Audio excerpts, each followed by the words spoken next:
Live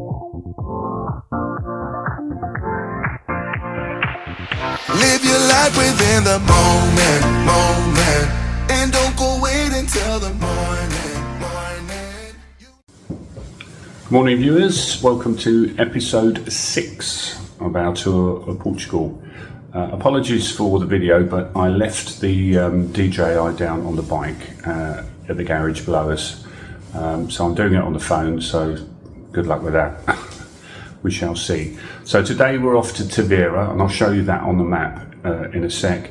And we're staying with a friend who we met many years ago while we were on holiday. We've stayed in touch, and she's invited us to stay with her at her apartment. There's going to be some other friends there as well, so we're going to have a little party, and we're going to be there for about 2 nights and just have a little rest off the bikes. Let's have a look at the map.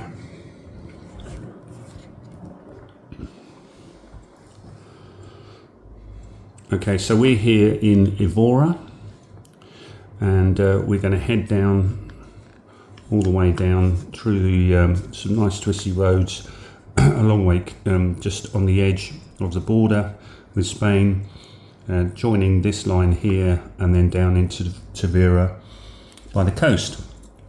We're going to see some a dam and some bridges, and lots of lovely scenery and vistas. And then we're staying there for a couple of days. Okay, so as usual, we'll pack up here, get down on the bikes, kit up, cameras on, and off we'll go. We've had breakfast, so there's a slight change there. So speak to you soon. Okay, so we've left the hotel. A bit chaotic, and riding in on cobbles. Oh, if I never see another cobble, it won't be too soon. But anyway, fortunately in the UK we don't have them, so lots of birds of prey out this morning, doing their early morning hunting, I would imagine. About 25 degrees at the moment, and it's about 8:45 in the morning, so yeah, it's going to be a warm one again. I reckon about 37 again, which is lovely. So yesterday was a little bit problematic with the heat and the comms, and I then put the DJI mic onto the forward facing. The only downside of that is it's very sensitive, and it picks up everything that Anne's saying to me, so you're getting like a two-way commentary. Anne didn't know that, so we've had a few expletives on it, so I'm not sure whether I'm going to use all that footage. But what I might do is put the hard mic in rather than a Bluetooth mic, if that happens again. Well, I can't trust my wife to act like a lady. It was quite funny going back to the footage, and I was having a little chat about an aqueduct, and then I've got F me, and that's kind of went, oh, and I looked around, obviously someone has upset her.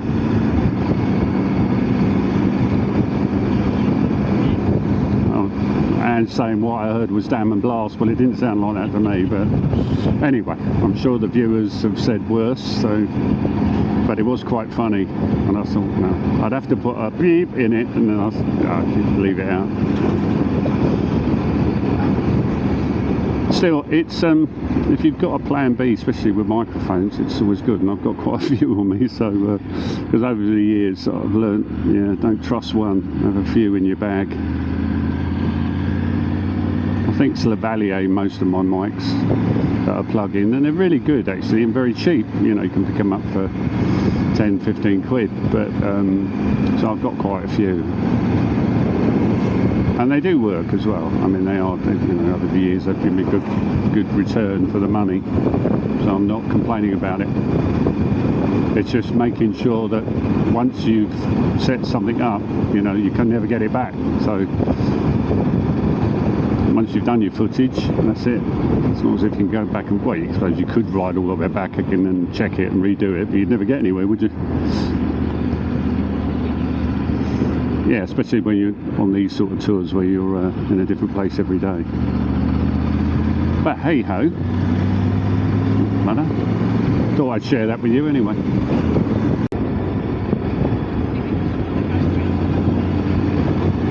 Oh, it's quite impressive, isn't it?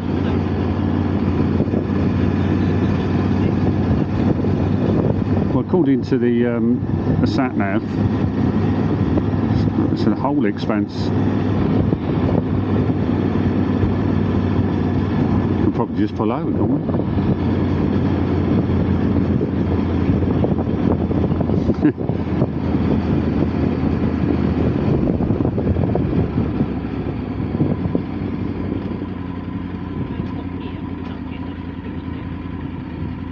Big bird of prey over there, look, you can see him.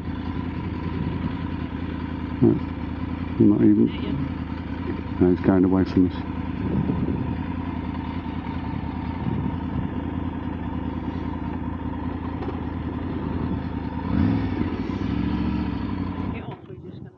No, I'm going to get off and have a look. It's not as if it's inundated with traffic, is it?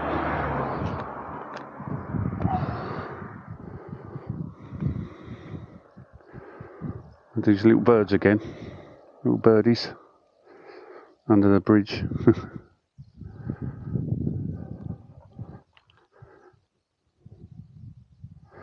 Yeah, it's amazing, really, isn't it? That you can. No, I wonder what. Well, there's a, yeah, possibly height markers. Yeah. But you'd be a bit silly if you were sailing around, wouldn't you? And you came to this bridge and your masts were a bit higher before you got to the bridge. It kind of told us.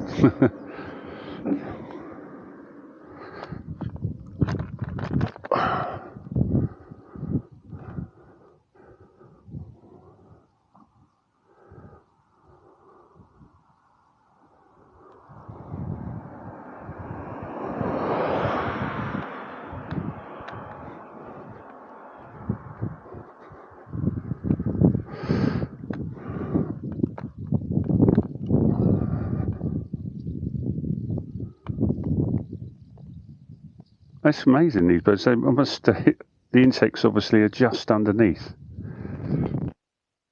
They're just like. Yeah. Yeah, they do fly in pairs. We said they were swifts, but I'm not sure if they are. Yeah, I thought swallows had longer tails as well. Yeah. Anyone knows? Right. A bit ornithology going on.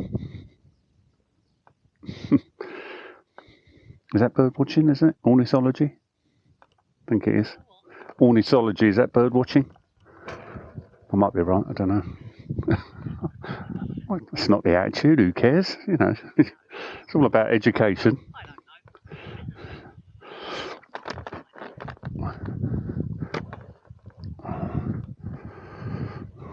Anne and I were having a debate about changing bikes, because I've had this a couple of years, so we were talking about new bikes, but I quite like the GT Pro. Oh, the new GT Pro, not the other, because this is the 94 brake horse, first gen. The new GT Pro, and then I'm sort of quite like Anne's bike as well, so I don't know, choices. It's a real dilemma. I like the GT Pro on the basis that it's got heated seats. And bearing in mind I ride all year, I just think that'd be a real bonus. This has got the option for heated seats, but I never put them on because I think it was a slightly cheaper version of the Rally. It was the Aragon edition, so it didn't come with heated seats.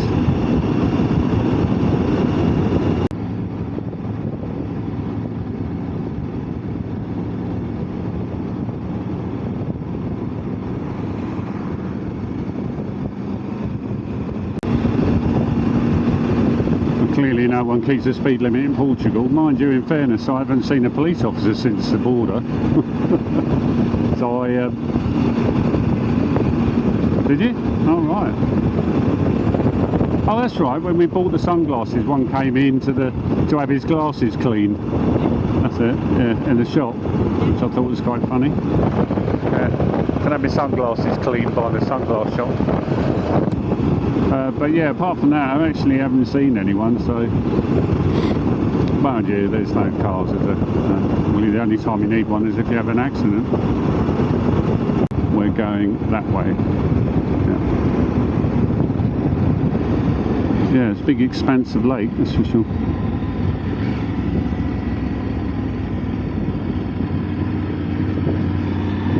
I've got itchy nose day. Does anyone else get that? Do you think? How many people get itchy noses day? There's obviously a little bit of airflow coming up and just tickling my nose underneath my helmet. Have a little tickle. There you go. Very pretty day.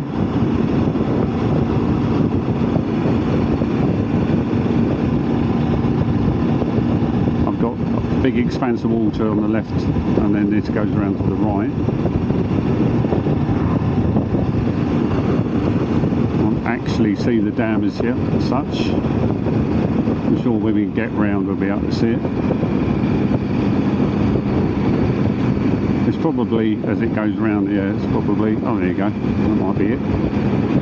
Yep, that's the one. Can we go in there? Yeah, I think we can. I'll ride the gravel. Oh, there's a massive, great big car park ahead.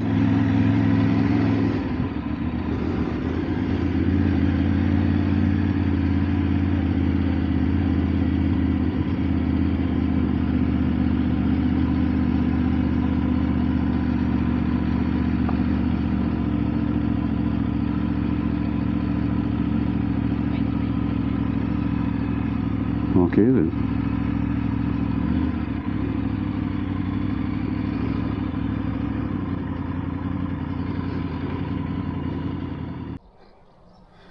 So we're here at the dam,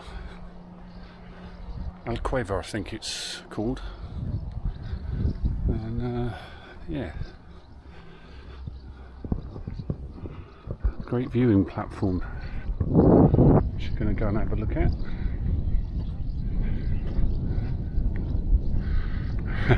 Just read the sign, said on a clear day you can see forever.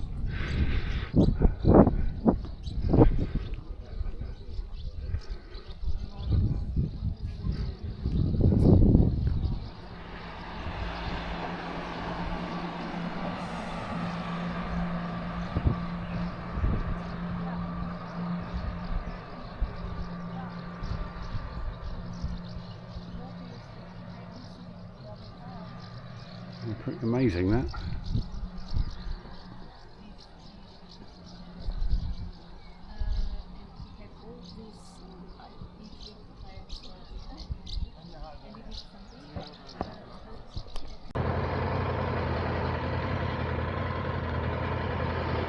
Okay.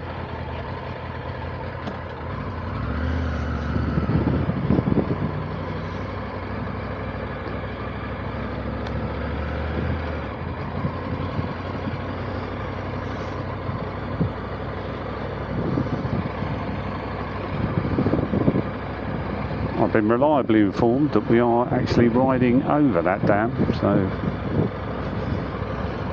it looks like we are going left, so that's always good.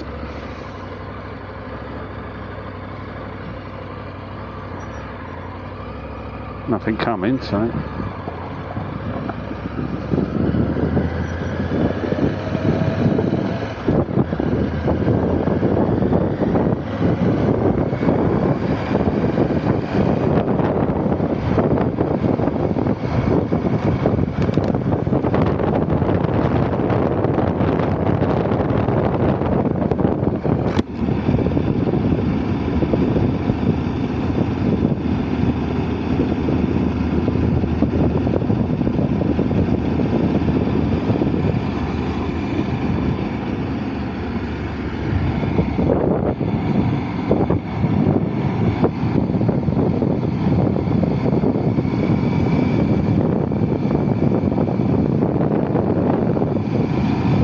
something about going over a dam, isn't it?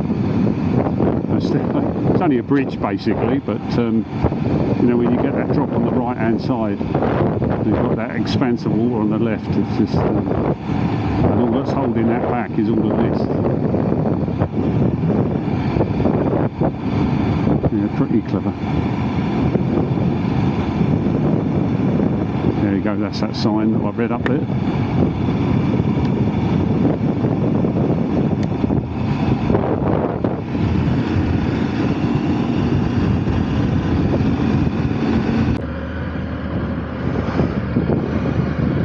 So we are in, I don't know, Sao Domingos, isn't it? Sao Domingos, which was a mining community. So we're just trying to find the mina.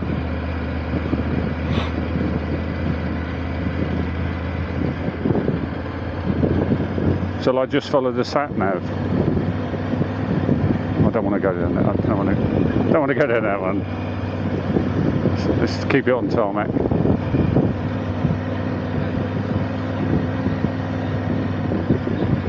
Okay, we'll go out to the main. This one. Okay.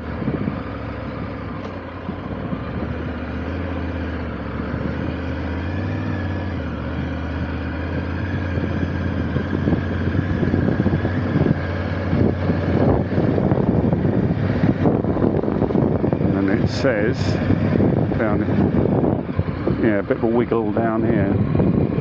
Oh, hang on a minute. Access. It says Rota di Minero, road to the mine, 200 metres. Okay, should we go down it?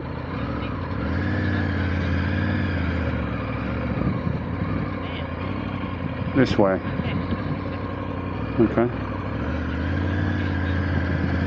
Well, it is, yeah. Well, it's a very sort of no worse than an English road. Yeah, maybe that's the old mining complex.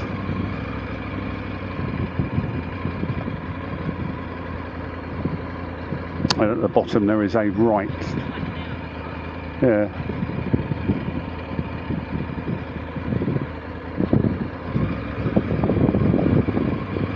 I think this is where all the old, oh, hang on a minute.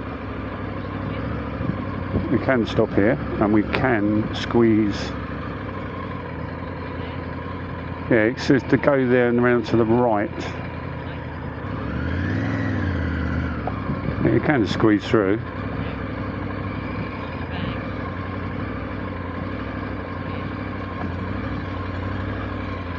And I think that's it. So we're better off parking over on the left here and then walking over. There you go. That's all the old mine.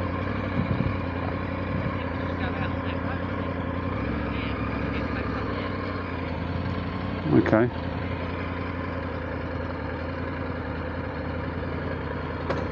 There's a load of signposts up there, so.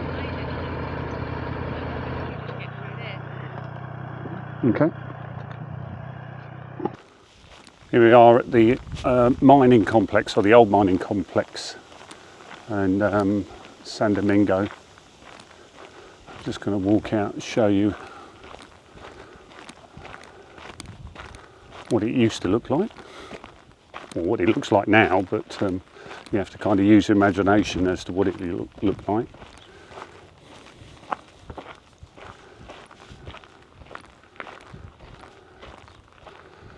So they've left some of the old steel work in place.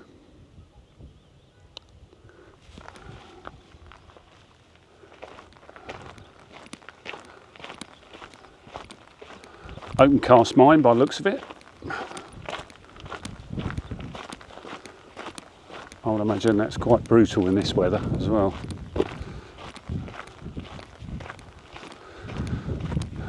Let's have a look.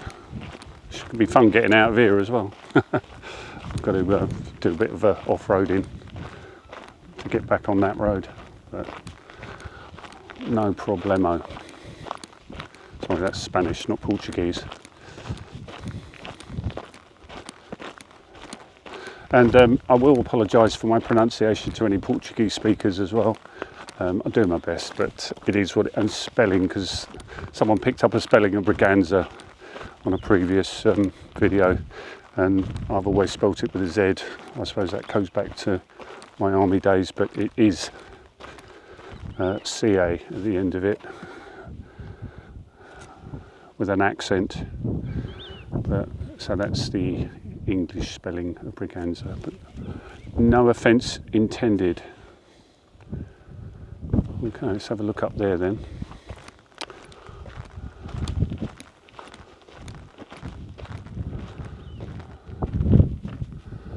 Right.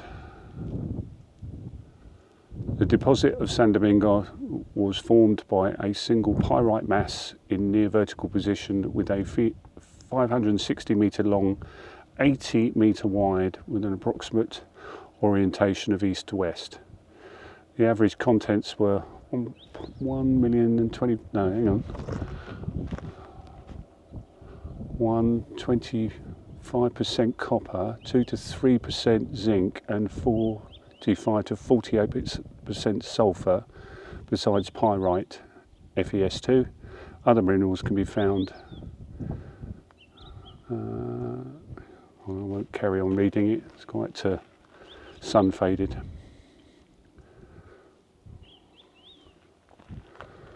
There you go, open pit mine, taking lots and lots of stuff out. So it says during the Roman Empire, Sao Domingo was intensely explored for copper and silver through shafts and galleries. The modern exploration took place for over a century between 1854 and 1966, yielding around 25 million tonnes of ore to the Mason and Barry Company. That sounds a bit English to me. This ore exploration activity involved a single opened pit excavation started in 1867, which was 120 metres deep and had a network of galleries and shafts that stretched as far as 420 metres below surface.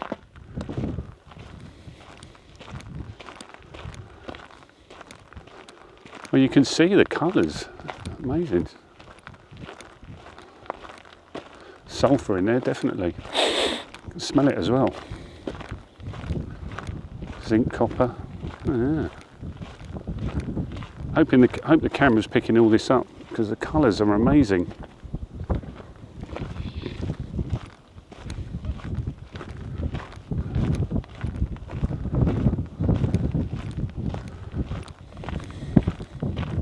It's like all mining though, isn't it? Once it becomes non-viable, it closes down, and then the workforce disappears and the town suffers.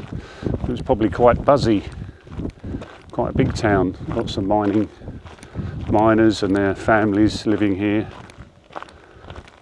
Yeah, now it's just it's an amazing site, that's for sure.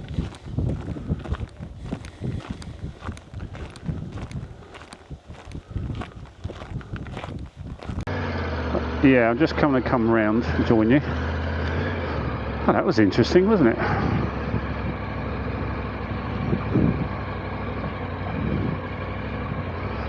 In fact, there's no one here as well. This is quite nice, isn't it? It's all to yourself. Just for the viewers, okay. A little bit of off-roading coming out.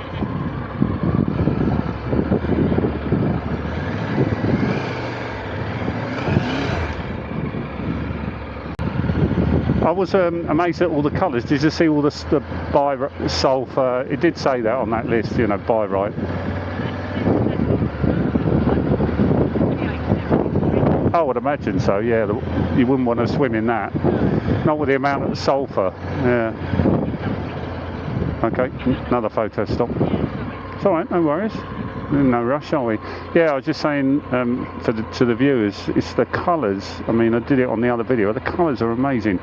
I'm not sure whether it will do it justice. But yeah, you wouldn't want to swim in that water. There's a lot of sulphur in that.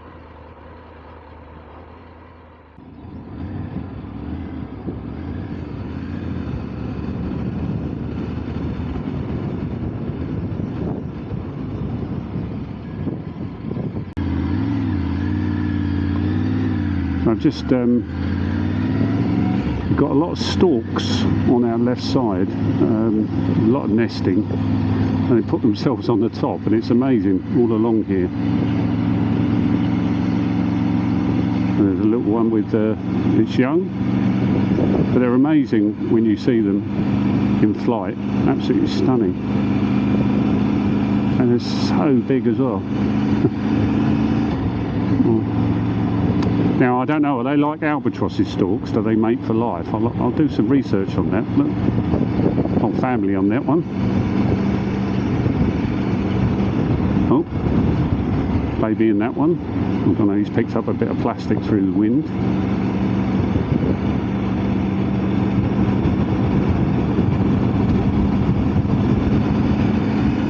Yeah, oh, that's nice. Oh, car behind me, so I better get going. Amazing.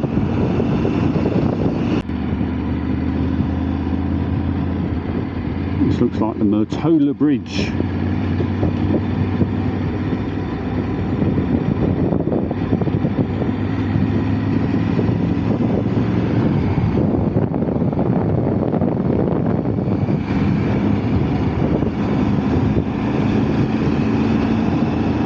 And I've got straight ahead at the roundabout.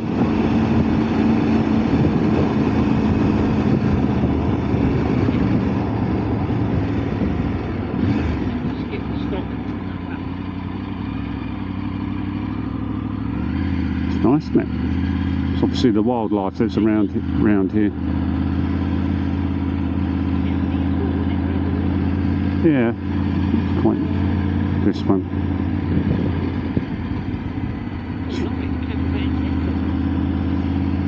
Yeah, there are a lot of camper vans, so one assumes it's a sort of place where you can wild camp or something, possibly, or I've got a left at the next roundabout. Amazing how the villages have changed as we've sort of head towards the coast. A bit more touristy.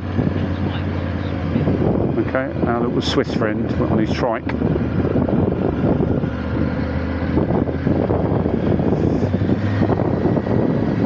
Yeah, certainly the towns have become bigger and not cleaner, that's the wrong word, less rural. Yeah, heading, yeah, only 55 miles, aren't we, from the coast, so there you go. Better?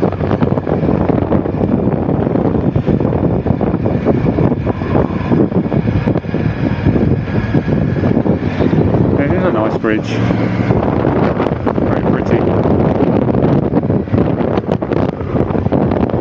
Rio Oras.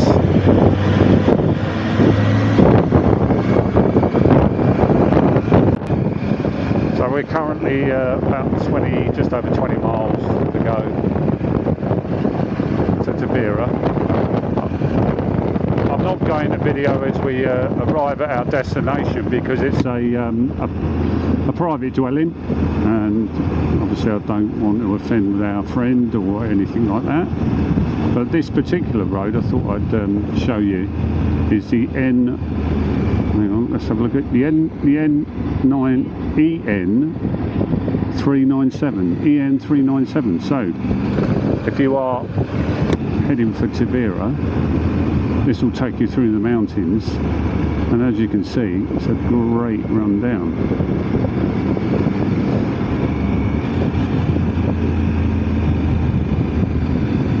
Pop yourself in third or fourth and glide down. The other thing about coming downhill, I'm sure everyone knows, is that if you are going to brake, try and alternate your braking. Don't always use the rear brake, sometimes use the front and vice versa. That way they don't get too hot, especially in this sort of temperature, and then you won't get brake fade.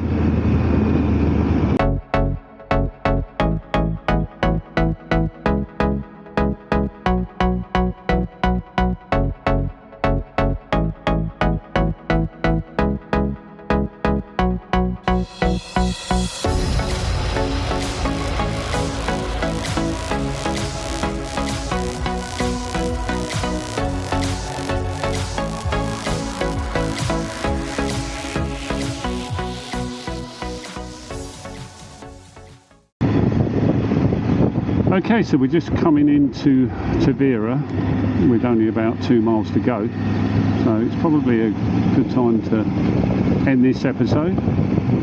That road was stunning through the mountains, and it's highly recommended. The EN397, absolutely stunning. Didn't see another car on it, did we? Yeah, and the first car we've seen for 30 miles, something like that. And as you come down off the mountains, there was a load of orange groves on the right hand side, so looking ahead it looks quite busy. Obviously the IP3 or something like that coming in, so you don't have to do this road. Obviously if you want to make some ground you can take the faster auto route, and then there's no fun in that, is there? We've just had a great 30 odd miles. So if you've liked the episode, give us a thumbs up. Next one's on the way, but we're going to have a little time off the bikes over the next 24 hours, chill out a bit, glass of wine or two with friends, and yeah, make the most of Tavira in Portugal. I will speak to you soon.